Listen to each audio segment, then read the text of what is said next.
All right. So, of course, Crown Jewel is Saturday. And there has been a lot of, obviously, there's always kind of a lot of talk around Crown Jewel. But because of how divisive the event itself can be sometimes and everything. Gee, I wonder why. I know, right? This one, a lot of the talk has actually been around, aside from like just very, very recent developments. A lot of the talk leading into this has actually been about Roman Reigns, Logan Paul, kind of the spectacle of this. We have some other title matches on the card. So just kind of going from there, what do you want to see from Logan Paul and Roman Reigns for it to like be a success in your mind? So it's interesting. I wasn't on when the announcement for the match was made. I believe I was on vacation.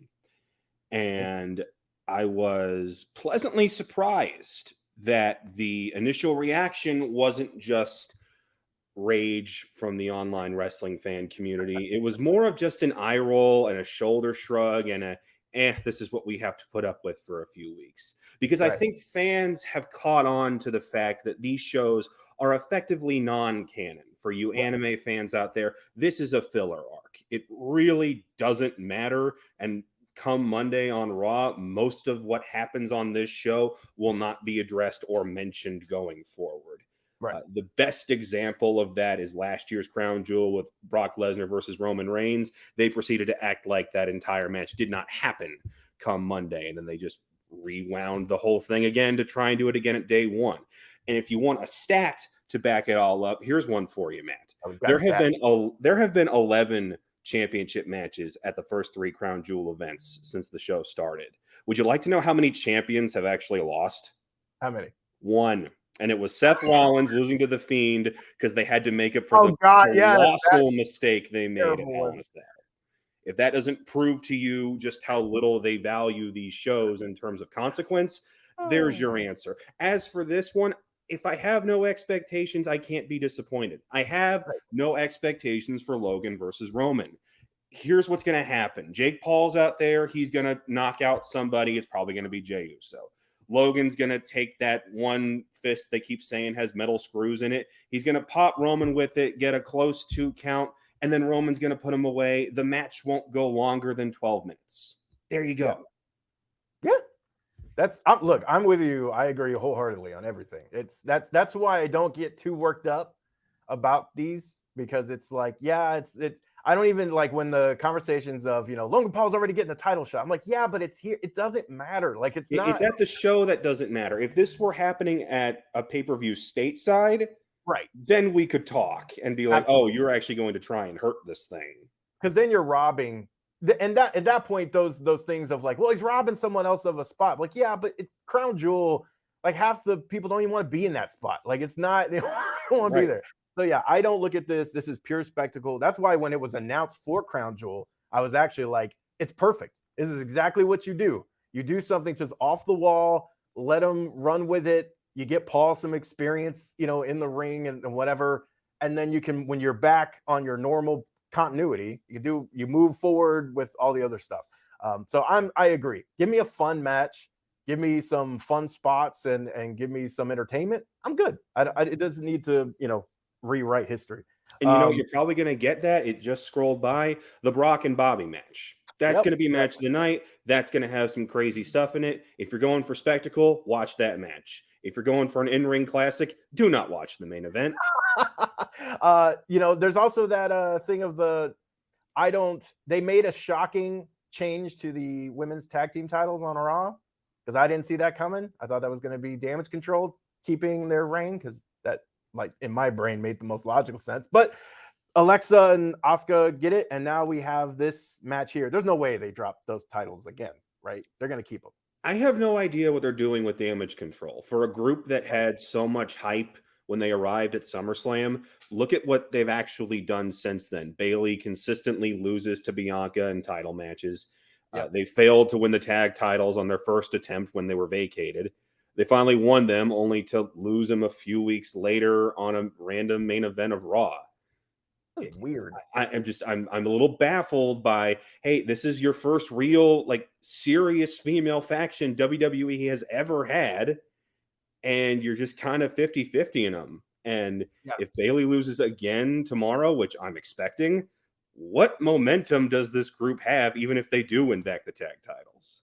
Do you think I just look at this and go, I would love for Bayley to pick up a title reign and move forward. I'm a big Bayley fan, but I love Bianca, right? And she's a fan. I don't see any chance of them dropping the title on her at Crown Jewel. Like that's a stateside pay-per-view thing. You're gonna like that just doesn't. Survivor Series is coming up. That would be the perfect spot for that to happen. So, and you're doing War Games there, and my guess is if they do anything, it's a winner take all between those 3 titles with 4 women on each side involved. Yeah, that's my best guess. But then, Damage Control is weirdly one of the few marks I would put against Triple H for his first 100 days. Because we've hit this week. It's been 100 days since Triple H has started booking. And this is one of the few black eyes where I just go, what are we doing here, guys? Yeah, no, there was a lot of talk about long-term planning and stuff. I hope there is a plan for that and it'll all come to fruition. But right now it looks odd. We're talking about Roman. So there has been a lot of talk over the past year and a half. We've had a couple on this show where who beats him. A lot of the first thing was Cody Rhodes. Then he got hurt, and that kind of derailed any, and it was like a legit injury that's going to take him off the board for a while. So, okay, you don't know where he's coming. All of the bloodline stuff has been fantastic. I love the bloodline. Sami Zayn, Sami Uso has been amazing on the bloodline. And those chants, watching SmackDown every week, and those chants of Sami gets every time he talks. Like he can just smile to the camera and he gets a chant, right? Plans change over time. Is he the one that beats Reigns? We're looking for that face, and he turns eventually, and he gets that moment, and he's the one. So I think we're asking the wrong question when it comes to Sami. This is certainly a lightning in a bottle situation, but I don't think it ends with Sami actually beating Roman. If anything, I think what this is leading to is Sami reuniting with Kevin Owens, us getting that big, friendship hug spot, and then they turn around and beat the Usos for the undisputed tag titles at Mania. I think for as much momentum and hype as Sami has gotten, I don't think this derails any of the plans that they have for Roman. Until I'm proven otherwise, I have resigned to the fact that Roman is walking in with both titles at WrestleMania. It's a mistake. It shouldn't be done.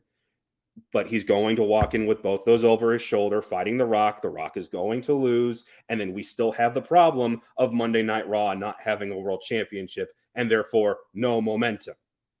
Acknowledge. So that's not going to get fixed probably until SummerSlam, because that's probably when we're getting Roman Cody. I keep hearing people pitch this idea that we're going to get Roman Cody on the first night and Roman Rock on the second night. And there's a few reasons why that's a terrible idea. Reason number one, if Roman gets hurt in that first match, y'all are screwed. Oh my God. Number two, you do not try to detract attention away from Roman versus Rock, the biggest match you can possibly do, by having a third guy come in and say, hey, by the way, Roman, I'm fighting you on the first night. Bye. No. I agree. Not going to happen. If Roman is sharing the ring with anybody, it's Dwayne. So I agree. They're going to, if anything, Rock's going to win the Rumble so that conversation of, well, who's actually fighting for the title, it goes away.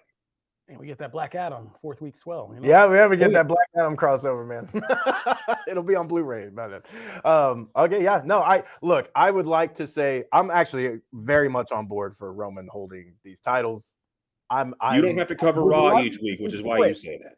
I would love it to be split. No, I would love the titles to be separated. I want him obviously as champ going into WrestleMania. That makes all the sense in the world. I'm okay with it being split in a way that protects him. There are scenarios you can do that and get the title off him, and so that Raw has a title and stuff, right? But I also am very much against the 2-night Cody Rock back-to-back. That does no one any favors. Those are big matches that you can advertise and talk about on their own. They're worthy of that. Shine a light on them. Don't just dilute them. I know we got to go, but Bray Wyatt has made his glorious return to WWE, and he will be appearing, which actually surprised me. He will be appearing at Crown Jewel. This one actually kind of threw me because I wouldn't necessarily like have thought he would be on this card. So what do you think about all that? With Bray, I loved the White Rabbit thing, and I thought the return at Extreme Rules was fantastic.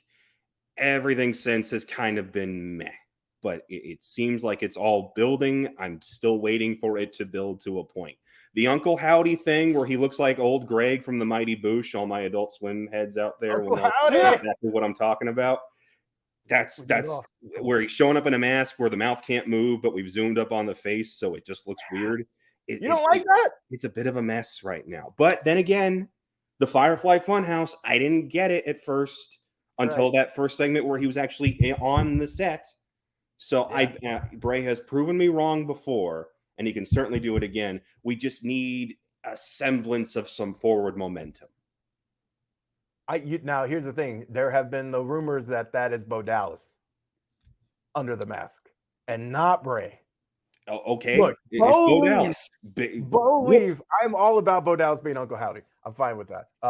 As the person who was not a big Bray person in the past, because I was never like the Fiend, I did not get into it all. Firefly Funhouse, I liked that section of it, and like the John Cena thing, I thought that was amazing. So there were highlights, but like I was never just a big buyer in on that stuff. I will say this stuff has worked for me just because of his kind of very weird personal promos that he's done. He's adapted a little bit of a different style, and I've been grounded by those. But yeah, it is. I will be curious to see what this is because I'm just curious. So as we exit out, what has been? It's been 100 days. We've seen a lot of returns. There are even some rumored ones coming up. Like so that train's not stopping. What is the best return you've seen so far? And is there one that has not worked for you? The Johnny one, I think, was the best because it came out of nowhere and we weren't expecting it. And it was just very matter of fact, happened on Raw. There was no build and he's back and they've actually treated him like the Johnny Gargano of NXT as opposed to just an also ran, which was the fear everyone had if he was ever going to get called up. The one that hasn't worked for me, honestly, it's the OC. I don't think people have jumped on the whole, is Carl Anderson still working for New Japan? As this massive sign that WWE is going to start working with other companies and the forbidden door is coming down and Triple H is going to swoop in and take AEW's advantage of having the good working relationships with other promotions. I don't think it's nearly as big as people think it is. They sent Shinsuke Nakamura off to Noah because Shinsuke's not getting booked on TV. They got Sasha Banks pretending that she's posting fan art that she's going to challenge for the IWGP Women's title with Kairi Sane. Do you really think that's actually going to happen? Probably not. And as for Carl Anderson, before he showed up on Raw, was anybody talking about the Never Openweight Championship or his match with Hikuleo? The answer is no. There was no hype. There were no headlines. It was nothing. And we jumped on it because, oh my God, there's a working relationship with New Japan. They are going to show up on New Japan maybe once. And it'll be at Wrestle Kingdom. And it'll drop the belt. And we won't hear a peep about it on the WWE side of things. So and they're just back to doing the stuff they were doing back in the COVID days. And it doesn't feel like anything's really changed on that front. So, I'm always glad that they give AJ Styles something to do, but other than that, it's been meh because we just keep going back to, are we teasing Bullet Club? No, not really. Yeah, no, they won't do that. Yeah, all right, so we got to close it up there. But Connor, before you go, I had one just important question for you. Wrestling question? What? Friends or Seinfeld, which is better? Oh God, I knew it wasn't related. Seinfeld. No one talks about a Friends episode anymore. But if you go on TikTok, people are doing Seinfeld parodies all the time. Are you watching? No one talks about Friends. There's not a 10-minute period where a reel or a TikTok video doesn't pop up of Thank Friends. you, Connor. And there's not a reel or TikTok. I don't see every 10 minutes of someone doing a 2022 version of Seinfeld. Oh Thank you, Connor. Two It's words. I better. suck By at the way, TikTok. check out Wrestling on CB on Good. TikTok. You guys been asking for a particular show to start happening. If we hit a particular milestone, that show gets greenlit. So What? go follow us on Wait, TikTok. what do we need to do? I Follow ain't you on telling you TikTok? another word about it. Go follow me. You better See go ya. follow CB Wrestling on TikTok. Yep. You go follow All on right. TikTok. So go follow CB Wrestling TikTok. You heard the cry.